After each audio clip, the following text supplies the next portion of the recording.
Salut l'équipe, bienvenue sur le podcast Streamy Moraté. Aujourd'hui on va parler de ce livre Essai exploration de l'inconscient de Carl Gustav Jung.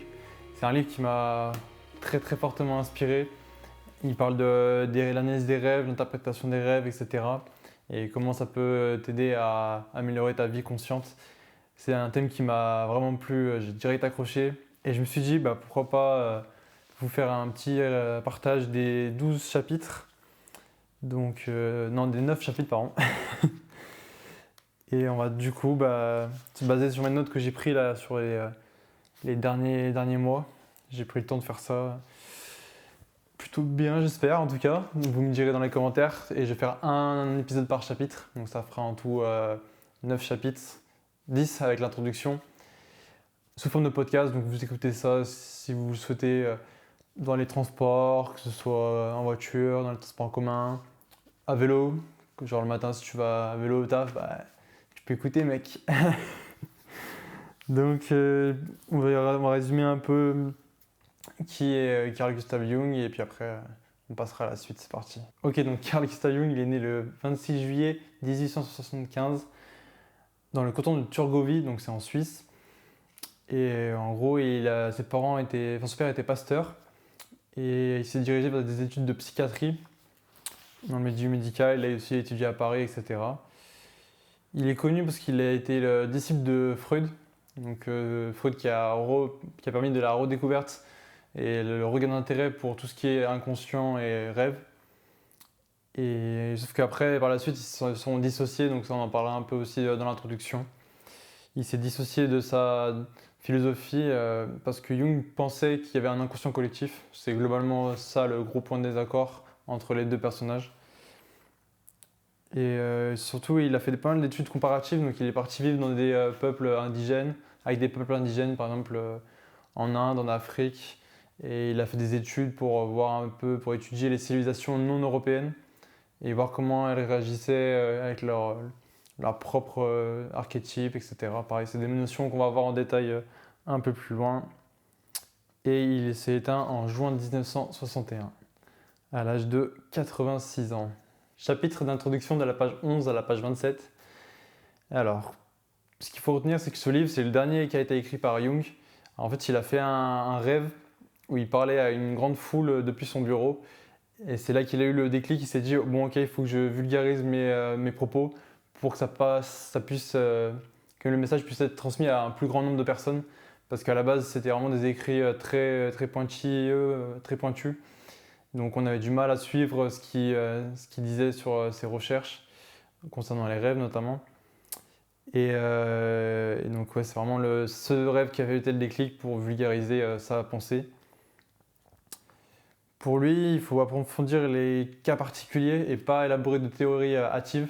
Par exemple, dans l'interprétation des rêves, il ne faut pas se prendre une interprétation pour une personne et l'appliquer pour une autre. Par exemple, si elle a rêvé d'un requin qui lui bouffait le bras, et il ne faut pas faire l'analogie avec une autre personne qui a fait exactement le même rêve, parce qu'elles n'ont pas le même arrière-plan. C'est-à-dire que c'est deux individus complètement différents, de personnalité, de parcours de vie, etc. Et ça, c'est super important à ses yeux. Donc c'est Freud qui a remis au goût du jour la science des rêves, comme je l'ai évoqué un peu plus tôt.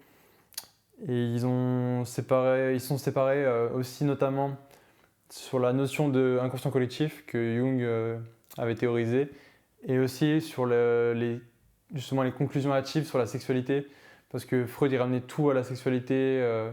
Dès qu'il voyait un signe un peu chelou, il te disait bon, ça ressemble à un phallus. Et alors que pour Jung, c'est beaucoup plus profond que ça. Il y a, par exemple, il y avait un rêve où c'était quelqu'un qui a rentré une serrure dans une porte. Le fait que ce soit ça et pas un coup de bélier par exemple dans la porte, ça a tout son sens. C'est vraiment deux choses complètement différentes. Voilà. Et également aussi, Freud n'a jamais été psychanalysé. Freud n'a jamais été psychanalysé. J'ai appris ça en lisant l'introduction. En fait, il a jamais voulu que Jung, par exemple, fasse une psychanalyse, alors que ça fait quand même partie des choses importantes à connaître sur soi-même pour pouvoir ensuite, avec ses parts d'ombre, identifier ce qui pourrait être interprété auprès d'un patient. Enfin, tu joues forcément une influence sur ton patient, donc il faut que tu connaisses tes propres mots. Voilà. Et enfin, Jung a obtenu justement la psychanalyse des psychanalystes. Donc c'est lui qui a répandu cette obligation au domaine médical. Justement pour comprendre le conditionnement inconscient et éviter qu'il y ait des interprétations faussées.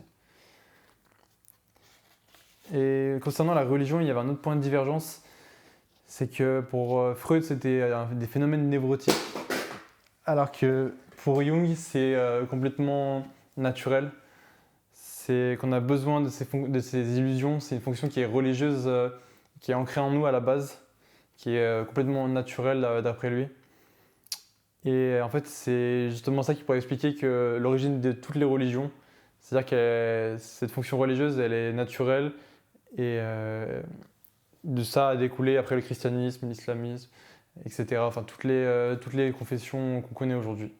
Voilà, c'est tout pour moi. Chapitre assez court vu que c'est l'introduction. On se retrouve la semaine prochaine pour parler du chapitre 1, l'importance des rêves. Chapitre assez court aussi de la page 29 à la page 48. Et on va découvrir du coup les éléments qui constituent le rêve, comment il les a appelés chacun individuellement. Et voilà. J'espère que vous passez une bonne journée et on se dit à la prochaine. Ciao les gars.